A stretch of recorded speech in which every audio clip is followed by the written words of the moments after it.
ٹھیک بات کر لیں. دیکھیں مجھے بڑا افسوس ہو رہا ہے کہ جو چیز میں نے بیان کی ہے سلسلہ ہدایت کو کہ اللہ رب العالمین نے اپنے ذمہ لیا ہے اور ساری چیزیں، اس کا کوئی جواب نہیں میں نے دیا عرض گیا. کر دیا قبلہ. نہیں میری بات سنیں نا. دیکھیں الٹا آپ نے جو ہے نا وہ کہا کہ بھئی یہ جو ہے بات یہ ہے کہ یہ بات کر رہے ہیں کہ قال جعفر، تو بات یہ ہے کہ قال رسول اللہ کر کے پھر آپ نے کیا کیا ہے.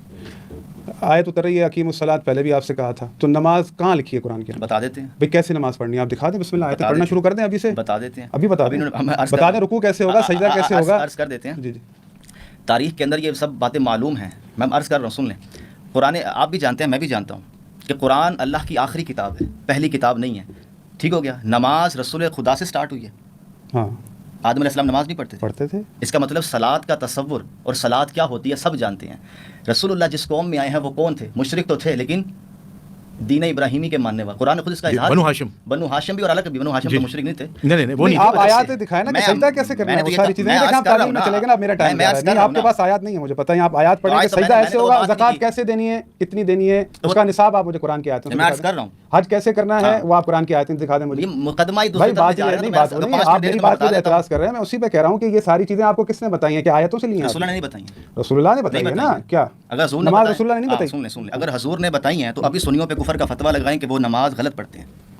ابھی دیکھیں آپ بات بتائیں نا. پیغمبر نے ایک نماز ہمارا جو چیز اختلاف ہو جو چیز میرے نزدیک تو سنی شیعہ کی نماز میں کوئی اختلاف نہیں.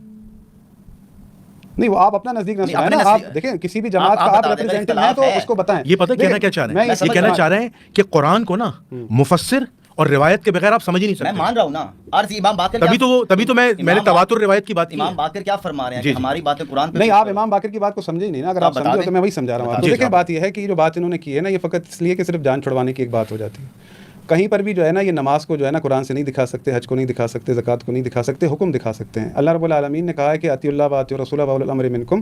تو جہاں باقی چیزیں رسول اللہ نے بتائی ہیں، زکوٰۃ کا نصاب کیا ہے، حج کیسے کرنا ہے، تمام تر باتیں، احکامات، غسل کیسے کرنا ہے، وضو کیسے کرنا ہے، وہ ساری چیزیں جو بھی رسول اللہ نے بتائی ہیں. تو یہ جو آیت اتری ہے نا اطیعوا اللہ واطیعوا الرسول واولی الامر منکم، یہ رسول اللہ خود بتائیں گے کہ تم میں اولو الامر کون ہے.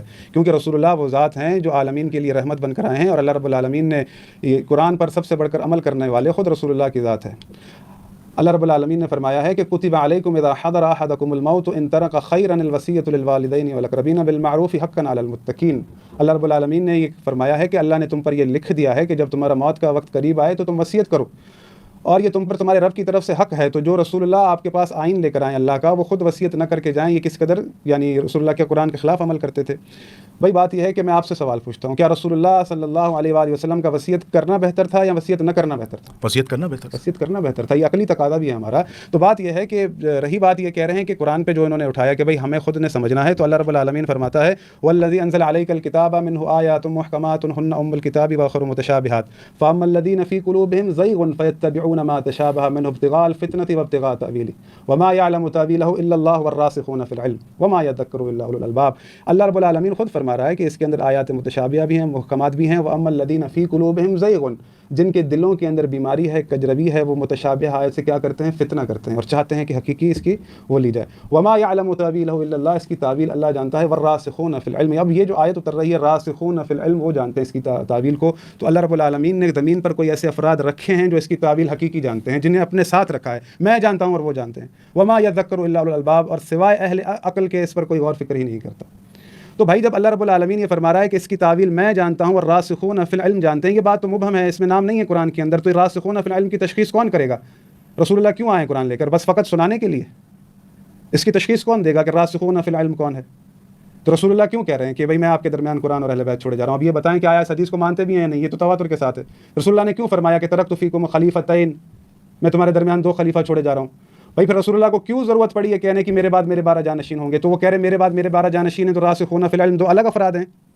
بالکل نہیں. تو ان چیزوں کو سمجھیں نا. جو میں چیز کہہ رہا ہوں اس مدعا کو حل کریں. آپ دیکھیں اگر تو اس چیز کو نہیں مانتے، جو میں دلائل آپ کے سامنے رکھ رہا ہوں کہ بھائی اللہ، میں نے اتنی آیتیں آپ کے سامنے پڑھی ہیں، آپ اس چیز کو نہیں مانتے، اگر آپ یہ بات کر رہے ہیں کہ ہر چیز کو جو ہے نا اگر گردان بنا لیں گے کہ اس میں تواتر نہیں ہے اور یہ نہیں ہے وہ نہیں ہے، تفسیر کا مسئلہ ہے. بات یہ ہے کہ رسول اللہ کے بعد رسول اللہ کی مسند کا فیصلہ لوگ کریں گے. یہ قرآن میں کہاں ہے؟ اللہ کرے گا. یہ کہاں ہے؟ کیوں وعد اللہ الذین آمنوا منکم وعملوا الصالحات لا یستخلفنہم. میں پہلے کہہ رہا ہوں اطیعوا اللہ واطیعوا الرسول واولو الامر منکم. اللہ کرے گا، وہ رسول اللہ کے